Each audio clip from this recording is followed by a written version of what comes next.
It has been said that shame is the hardest feeling to experience, and it is not hard to see why. This is because when someone experiences shame, they will feel bad and as though there is something wrong with them. One can then experience guilt, with this being a sign that they have done something bad, and they can experience shame, with this being a sign that they are bad. After a while, and perhaps after they have made amends, the guilt and shame should pass. After this, one will no longer feel as though they have done something bad, and neither will they feel as though they are bad. When it comes to experiencing guilt, this can carry the expectation of being punished. On the other hand, when it comes to experiencing shame, this can carry the expectation of being ostracized. Therefore, each feeling serves a different purpose, and they play an important role in personal relationships and being able to have a civilized society. Now, while these feelings can stop someone from doing bad things and from acting in a shameless manner, they can also cause a lot of unnecessary damage. So when it comes to shame, there can be the damage that is done to someone who doesn't experience shame, and the damage that is done when they experience too much shame. If one doesn't experience shame, they can end up causing others to suffer. And when they experience too much shame, they can end up suffering. In the second instance, one won't experience shame from time to time. They will most likely experience shame practically all the time. In a way, it will be as if a machine that is supposed to only produce a small amount of poison produces an endless amount. Therefore, instead of keeping certain things at bay, it ends up wiping out everything. The similarity here is that by having so much shame inside them and seldom getting a break from it, it won't merely keep one on the straight and narrow. It will take away their ability to feel good about themselves and to feel comfortable in their own skin. A feeling that should allow them to behave in the right way and to get along with their fellow human beings will make their life a living hell. To say that this type of shame is just a feeling wouldn't be completely accurate, though, as it is likely to be something that has permeated their whole being. They are then going to experience shame, but it will seem as if it is more than just a feeling and that their whole being is flawed. The type of shame that they will experience was described as toxic shame by the late John Bradshaw, and as this shame has permeated their whole being, it won't be seen as something that they can do anything about. When this toxic shame comes up, it is something that one can experience in their lower body, in their third chakra, and in their face. Their face can feel hot, and they can have the need to hide, to save face, and get away from everyone and everything. Being seen for who they are is not going to be possible, which will most likely mean that they will typically hide behind a mask, or what is often described as a false self. Through feeling inherently worthless, it can be normal for them to feel depressed and even suicidal. When it comes to why someone would experience life in this way, it is likely to be due to what took place during their early years. Perhaps their early years were a time when they experienced some kind of abuse and/or neglect.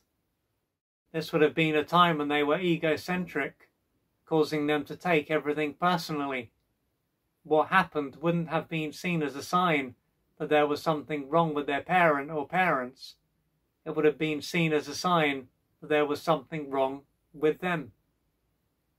As toxic shame will give them the need to hide who they are, in order to avoid feeling rejected and abandoned, it can make it hard for them to change their life.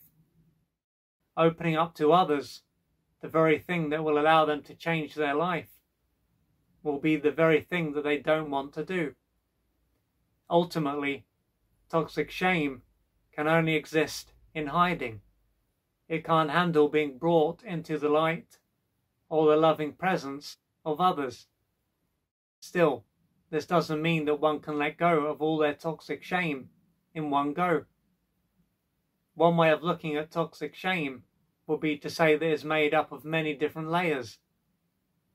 Ergo, when one opens up to a supportive other about something that they feel ashamed of, and this person basically holds the space for them, one can experience a small shift.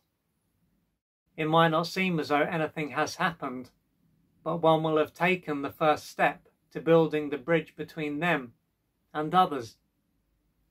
This interpersonal bridge wouldn't have been developed when they were younger, setting them up to feel as though they were different to others and less than human. In addition to opening up to the right people, people that can be trusted and are supportive, working through emotional wounds and resolving trauma is likely to help. There can be a lot of pain inside their body that needs to be released. When it comes to healing emotional wounds and dissipating toxic shame, inner child work can be incredibly powerful. To do this work, one may need to reach out for the assistance of a therapist or healer.